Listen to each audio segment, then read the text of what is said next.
on the topics faith, family and freedom in Cuba, Belgium, Brazil, Congo, UK and all over the USA to crowds from 14 to 40,000.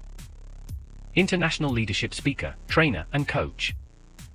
Author of Learn to Raw Leadership, Attitude Hack, Live a More Excellent Life, 5 Battle Strategies of a Victorious Warrior. 2021 President's Lifetime Achievement Award recipient. Founding partner of the John Maxwell team. Toastmaster International Speech Competition semi-finalist. Founder of Tell It Like It Is TV, ThatGuyRocks.com and ThatGuySpeaks.com. Creator of Story Power TV, Transforming Grace TV, and Leading Leaders Podcast. Producer of 4 TV programs and podcasts for Liftable TV and World Trumpet Television as well as multiple social media channels. Please help me welcome J Loren Norris. If you've ever been in one of those conversations that kind of went off the rails and sounded something like, no, just listen. No, just hear my point. Just listen. Just wait. I haven't even finished the point. Or if you've been in one of those conversations that started somewhere and ended up somewhere else because the person you're talking to doesn't really want to debate, discuss, argue, converse about the point that really needs to be approached, and so they want to deflect, redirect, derail the conversation, then you know what it means to not only actively listen, but intentionally listen, especially to someone who likes to mislead, but long enough to hear what they're trying for you not to hear, the distractive stuff that they're using to muddy the waters of the conversation. And that's what I want to talk about today on Leading Leaders. Subscribe now for our extensive video library of leadership lessons promoting faith, family, and freedom. I'm J Loren Norris with Leading Leaders Podcast. And I think at some point in our life, we've all been in that kind of a conversation where you feel like they really don't want to hear the person or persons on the other side of the argument. They don't really want to hear what you have to say. They just want to beat you over the head with their own point. They want to make sure that at the end of this conversation, you hear and agree and submit to their thought processes, full stop. They don't care about your opinions. They don't care about your insights. They don't care about your thoughts at all. They don't care if you've rationalized or researched. That's not relevant. The only thing that's important to them is that they get to say their piece and see the look on your face when you realize you've been wrong all along, even if you haven't been. Now, if you've been in that spot as a leader, there's a couple of things that you probably ought to know. Number one, the power of listening goes so much further than just hearing what the other person has to say. Of course, there's a lot to catching the words that are coming out of their mouth, listening for their missteps, listening for the flaws in their logic, even listening for their inappropriately used words where they're trying to sound intelligent and they end up instead being pedantic. The places where they throw in these giant words and they either mispronounce them or misapply them. That's usually a pretty good sign that they don't know what they're talking about. They're trying to make you feel intimidated and overwhelmed because you have to stop and ask, well, what does that word mean? And they feel like they've won points in the argument by having to explain the word to you when usually their definition of the word is wrong. And they'll usually say that by, why don't you just look it up, in a kind of a condescending way. But see, there's a lot more to listening that goes even further than that. I've heard many wise people, and when I say wise, it's ironic how often wisdom, not always, but how often wisdom follows age. Now, we do know that age doesn't always come with wisdom, and wisdom doesn't always come with age, because we know a lot of old fools. So says my mentor, John Maxwell. But what I do find in a lot of wiser, often older, more mature people is this ability to listen until you talk yourself into a trap. More so, though, the ability to listen because they know that your point of view may be withheld if they share theirs first. See, a wise leader knows that as the leader, when I walk into the room, as the manager, when I walk into the room, everything kind of shifts. It's like a parent walking into the room or a guy walking into a room full of girls or vice versa. Whatever the conversation was, whatever the expectations were, whatever was going on before I got here, my presence changed it.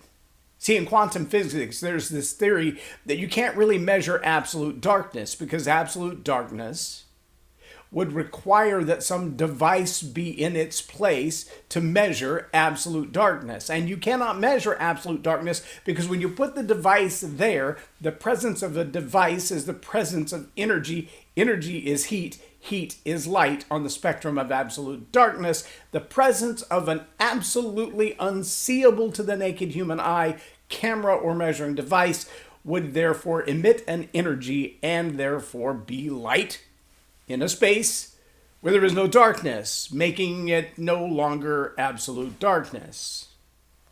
Now, if you apply that same scientific reality to thought, emotion, conversation, expression, ideation, what you find is that when the manager, when the leader, when the father, when the mother, when the parents, the teacher, the opposite sex walks into the room, chances are the absolute darkness of whatever that conversation was about vanishes.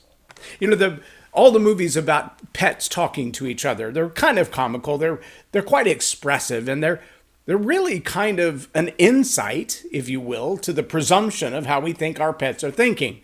If you know someone who's a pet owner, I'm guilty myself of putting a voice sometimes to the expressions or the reactions of my own dog. I'll see her do something silly, and I'll say to my wife, I bet she's thinking blah, blah, blah, blah. Now, my dog doesn't have a way of telling me what she's thinking unless I say, do you want to go outside? And she runs to the door. Maybe if I say, are you hungry? Do you want food? And she licks her face. That's a pretty good idea. If I say, do you want to snuggle? And she jumps in my lap. That's a pretty good idea. But beyond that, not a whole lot of deep communication going on there. People who talk to their dogs and cats, it's probably good for both of them, but nobody really has any idea what they're saying. When you see these movies that conjecture what the pet may be saying, what the pet may be thinking, it's purely conjecture. There's really no way to know. But see, good leaders have the ability to listen until the other party explains themselves or reveals themselves. Wisdom, I find, tends to listen until someone's exposed their ideas completely because they know that, like trying to measure absolute darkness, your ideas are not going to come fully to light when I walk in the room and reveal mine first. If I tell you everything I'm thinking, you may tell me nothing that you're thinking.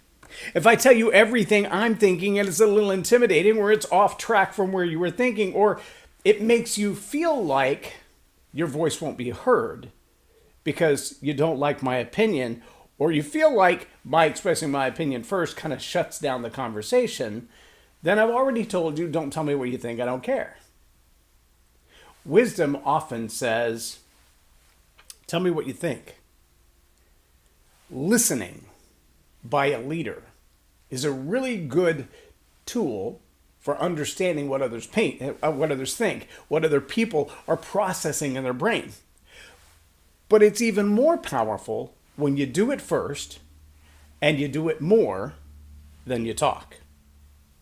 Oh, trust me, I don't know a leader, a manager, a parent who is at a loss for words most of the time. In fact, most leaders are communicators. It's one of the primary needs of being a good leader is to be a good communicator. And as such, that means we are full of words, full of things to say, full of ideas. Our minds, most of us, never stop. We're always processing some information, some data, some relationship, some encounter, looking for ways that we can use that to better ourselves for self-improvement and looking for ways that we might share that advice with somebody else. But even when all that is true, even when our ideas, our thoughts, our emotions are like a balloon ready to pop, a good leader knows how to listen instead. Listen for the cues. Listen for the insights. Listen for the opinions. Listen for the things that people simply won't tell you if they feel like they're going to be overrun or their ideas aren't going to be heard. Now, I can also tell you there are a lot of leaders who feel like because they are in charge, because they've already done the homework, they've already done the research, they already have this all figured out in their own minds, that they don't take the time to listen. There are a lot of leaders who walk in the room and they lead out the moment with their newest idea, their newest philosophy, their newest strategy, their newest tactic. And it may be literally something they made up last night. They haven't even fleshed out all the ideas on it yet. But because it's theirs and because it's new, they can't not express it. Every leader at every level should have, at minimum, a journal. I use a combination of written journals and my notes. And of course, after 28 years of marriage, I use my wife a lot to flesh out these ideas. John Maxwell, in his book on thinking, says you got to take that idea out for a walk. That means you don't want to walk into a room of your subordinates, if you will, and throw out an idea that's not well heeled, that's not well trained. That's like taking a brand new puppy and releasing them on the street and hoping they don't get hit by a car or bite somebody. If they're not trained, if you haven't taken that idea out for a walk to see how it socializes with other people, it may become a dangerous idea. It may also just get away from you and somebody else say, I like that idea more than you do. I think I'll take it, patent it, trademark it, and make it my own. Ask Thomas Edison or Nikola Tesla about ideas that were brilliant, but when you took them out for a walk, you let them off the leash and you never got them back again. It happens. Business leaders on a regular basis make the mistake of floating an idea in front of the wrong people rather than testing that idea, pounding on that idea in a closed environment until you know how that idea is going to react in the public or how the public's going to react to your idea, because those are not always the same. A good leader knows how to listen when they share a secret idea or a new idea in a small environment. How does it respond to other people? How do other people respond to my idea? Is it just as solid outside of my head as it was in my head? I think if you're a leader who's responsible for communicating, at some point you've said something and realized only seconds later that sounded a whole lot better before it came out of my mouth. And now that it's out of my mouth, I realize, okay, that wasn't so good. Forget I said that. If you've never had to say, forget I said that, you're not taking a proper assessment of everything you've said. Because there probably are some times you should have said, forget I said that, because wow, that was bad. That was bad. It was a dumb idea. It was a bad expression. It was a bad thought that went through my head, and I just let it out of my mouth, and I'm sorry that I did, and I wish I could take it back and undo it, but I can't. And so here we are going forward. Leaders who listen spend more time observing other people. They spend more time hearing the ideas of other people. Self-incrimination might even occur for people who love to talk a lot and don't have a lot to say. They might reveal secrets to you that you might have tried to ask them about because of your question, though they would be guarded in that answer. And instead, if you just let them talk, they often will. I've watched a lot of videos, both about the Fifth Amendment and about interrogation techniques used by law enforcement, CIA, FBI, HR departments, hiring managers. They use some of the same kind of tactics, believe it or not. They'll set you up with a question that causes you to answer more than the question they ask. It's not just an open-ended question like we might use in sales and what we would call the discovery of the need, but it's more of a prompting to say something that you didn't realize you might accidentally say. You know, the truth is, and this is both from a defense attorney. I shared a post the other day from a defense attorney who said, don't ever talk to the police without an attorney present, because you have no idea what it is they're fishing for. And as the Miranda rights say, anything you say can and will be used against you. Here's what that sentence does not imply.